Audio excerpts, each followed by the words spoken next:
সাবরুম মহকুমার মনুবাজার থানা এলাকায় এক নাবালিকাকে ধর্ষণের অভিযোগে এক ব্যক্তিকে গ্রেপ্তার করেছে পুলিশ। অভিযুক্তকে আইনি প্রক্রিয়া সম্পন্ন করে বিলোনিয়া স্পেশাল পোকসো আদালতে সোপর্দ করা হয় মঙ্গলবার। সাবরুমের মহকুমা পুলিশ আধিকারিক দীপ্তনু বিশ্বাস এক প্রেস বিবৃতিতে জানান, গতরাতে তাদের কাছে এক নাবালিকাকে ধর্ষণের বিষয়ে একটি প্রাথমিক তথ্য আসে। পরবর্তীতে মনুবাজার থানায় এই সংক্রান্ত একটি লিখিত অভিযোগ দায়ের করা হয়। অভিযোগ পাওয়া মাত্রই মনুবাজার থানার পুলিশ দ্রুত একটি বিশেষ টিম গঠন করে ঘটনাস্থলে পৌঁছায়। পুলিশ ঘটনাস্থলে গিয়ে তল্লাশি চালিয়ে অভিযুক্তকে শনাক্ত করে আটক করে এবং থানায় নিয়ে আসে।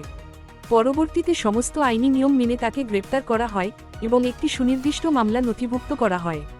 পুলিশ সূত্রে জানা গেছে, ভুক্তভোগী নাবালিকা হওয়ার পাশাপাশি দিব্যাঙ্গজন হওয়ায় অভিযুক্তের বিরুদ্ধে পোকসো আইন, ভারতীয় ন্যায় সংহিতা এবং বিশেষত দিব্যাঙ্গ ব্যক্তিদের সুরক্ষার্থে থাকা প্রাসঙ্গিক ধারায় মামলা রুজু করা হয়েছে। ধৃতকে আজ বিলোনিয়ার বিশেষ পোকসো আদালতে তোলা হয় এবং মহামান্য আদালত অভিযুক্ত জওহরলাল দেবনাথকে 14 দিনের জুডিশিয়াল কাস্টডিতে রাখার আদেশ করেন। পুরো ঘটনার তদন্ত জারি রেখেছে পুলিশ। নমস্কার, আমি এসডিপিও সাবরুম। গত রাত্রিবেলা একটা ইনফরমেশন আসে আমাদের কাছে, অ্যালিজেডলি রেপ হয়েছে একজন মাইনর, সেই নিয়ে ইনফরমেশন আসে অ্যান্ড পরবর্তীকালে একটা কমপ্লেন আমরা পাই। সে অনুযায়ী আমরা মনুবাজার পিএসএ টিম গঠন করি। অফিসার্সরা স্পটে যান। স্পটে যাওয়ার পর অ্যাকিউজড পার্সনকে ওরা খুঁজে বের করেন। বের করার পর ওনাকে নিয়ে আসা হয় মনুবাজার পিএসএ এবং অ্যারেস্ট করা হয়, অবজার্ভিং অল লিগাল ফর্মালিটিস।